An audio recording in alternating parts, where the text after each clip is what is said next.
menghitung. Pada awalnya, komputer hanya digunakan sebagai alat hitung sederhana, tetapi sekarang komputer telah berkembang menjadi mesin elektronik canggih yang bisa mengolah data, menjalankan program, menampilkan informasi, bahkan membantu kita berkomunikasi. Komputer telah berkembang dari generasi 1 sampai hingga generasi kelima. Generasi 1 menggunakan tabung vakum dan berukuran sangat besar. Yang kedua, menggunakan transistor sehingga lebih kecil dan lebih cepat. Generasi ketiga memakai integrated circuit atau IC. Yang generasi keempat memakai mikroprosesor, komputer menjadi jauh lebih murah dan efisien. Generasi kelima yang kita gunakan sekarang sudah menggunakan teknologi modern seperti Artificial Intelligence atau AI dan IoT dan sistem otomatis yang lebih cerdas. Ada pula komponen utama komputer. Komputer tersusun dari 3 komponen besar. Yang pertama, hardware, perangkat keras yang bisa dilihat dan disentuh. Yang kedua, software, program yang mengatur cara kerja komputer. Dan yang terakhir untuk tahun ketiga, brainware, manusia yang mengoperasikan komputer.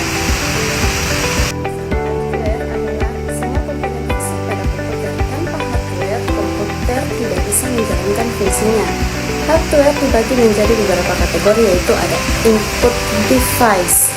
Yang pertama itu ada keyboard, mouse, scanner, webcam, dan mikrofon. Ada pula output device, yaitu ada monitor, printer, speaker, dan proyektor. Yang selanjutnya itu storage atau perangkat penyimpanan. Itu terbagi menjadi 2. Yang pertama primary storage. Ada RAM untuk menyimpan data sementara saat komputer aktif, dan ROM menyimpan instruksi permanen seperti BIOS. Dan yang kedua secondary storage. Ada hard disk atau HDD, solid state drive atau SSD, flash disk, CD atau DVD. Semua ini digunakan untuk menyimpan data dalam jangka panjang.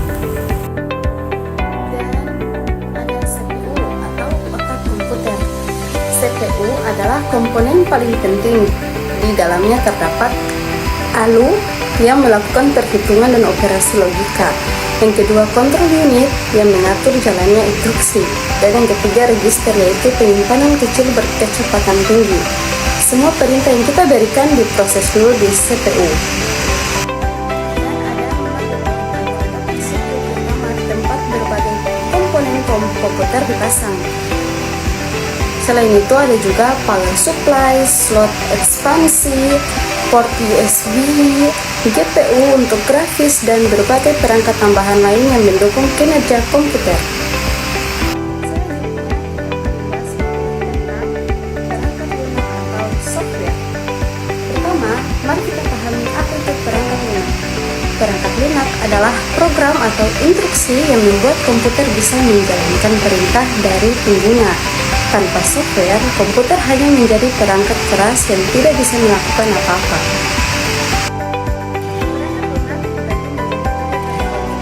Yang pertama, perangkat lunak sistem. Ini adalah software yang bertugas mengatur dan mengontrol seluruh hardware komputer. Contohnya adalah sistem operasi seperti Windows, Linux, atau Mac OS. Ada juga driver yang membuat perangkat seperti printer atau mouse bisa dikendali oleh komputer. Yang kedua, perangkat lunak aplikasi. Ini adalah program yang digunakan langsung oleh pengguna untuk melakukan pekerjaan tertentu. Misalnya Word untuk mengetik, Excel untuk menghitung, PowerPoint untuk presentasi, atau browser seperti Chrome untuk internet. Dan yang ketiga, bahasa pemrograman. Ini adalah software yang digunakan untuk membuat software lainnya. Contohnya Python, Java, C++, dan sebagainya. Bahasa pemrograman biasanya dilengkapi dengan compiler, interpreter, dan IDE untuk memudahkan pembuatan program.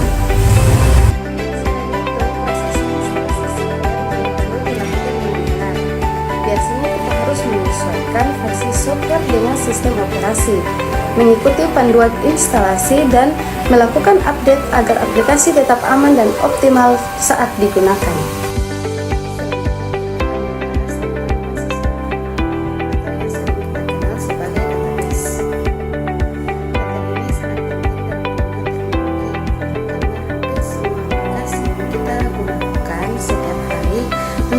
database untuk menyimpan data.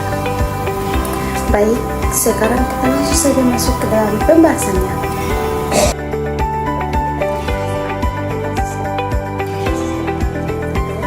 Kumpulan data yang tersusun rapi, terorganisir, dan disimpan dalam komputer, sehingga bisa diakses dan dikelola dengan mudah.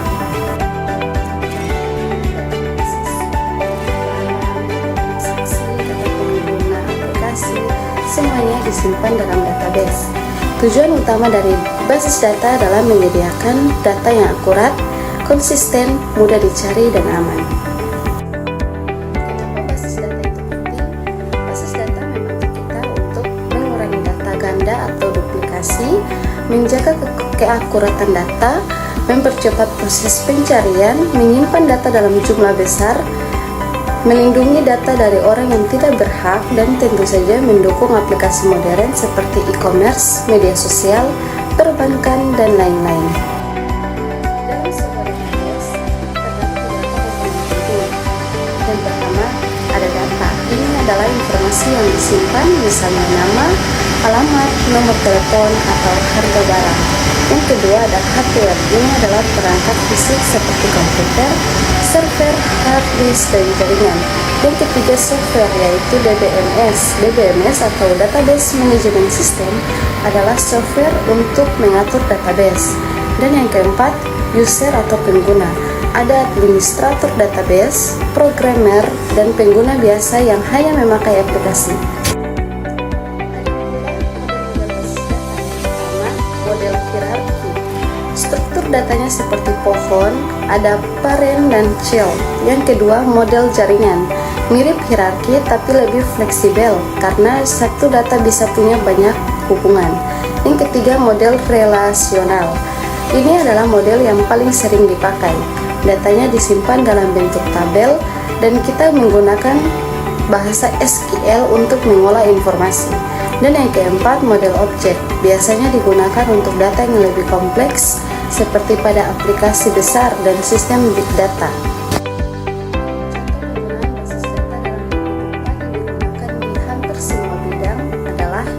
Perbankan untuk menyimpan data transaksi dan nasabah, sekolah atau kampus untuk data mahasiswa, nilai dan jadwal, rumah sakit untuk data pasien dan rekam medis, e-commerce untuk data produk dan pembelian, media sosial seperti Instagram dan TikTok. Jadi, database adalah fondasi dari hampir semua aplikasi modern.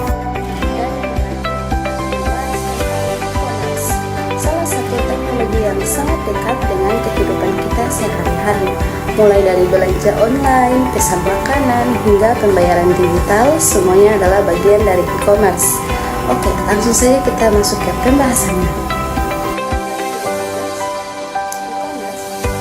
E-commerce adalah proses jual beli barang dan jasa yang dilakukan secara online melalui internet. Dalam e-commerce, kita bisa melihat produk, melakukan transaksi, membayar, sampai menerima barang, semuanya dilakukan secara digital tanpa harus datang ke toko.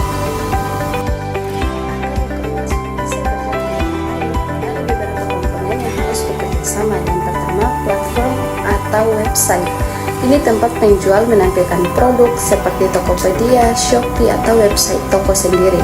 Yang kedua, internet, karena semua proses terjadi secara online. Yang ketiga, sistem pembayaran digital, misalnya transfer bank, OVO, Dana, GoPay, kartu kredit, atau bahkan COD. Yang keempat, jasa pengiriman, seperti JNT, JNE, Si Cepat, dan lainnya untuk mengantar barang ke pembeli. Dan yang kelima, keamanan. Ini penting untuk melindungi data dan transaksi pengguna agar tetap aman.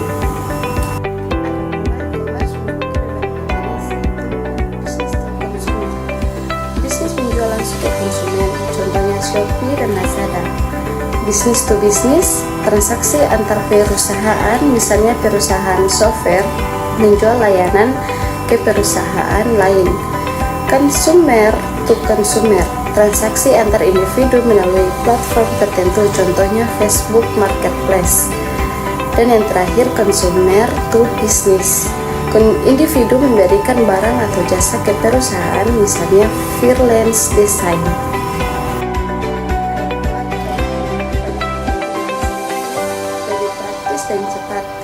bisa belanja kapan saja tanpa harus pergi ke toko. Pilihan produk lebih banyak dari berbagai daerah bahkan luar negeri. Menghemat waktu dan tenaga cukup pakai HP.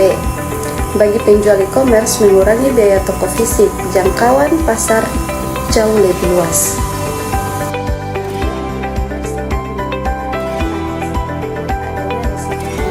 Atau barang tidak sesuai dengan gambar. Pembeli tidak bisa melihat barang secara langsung, ketergantungan pada koneksi internet, kadang ungkir lebih mahal dari harga barang, persaingan ketat antar penjual.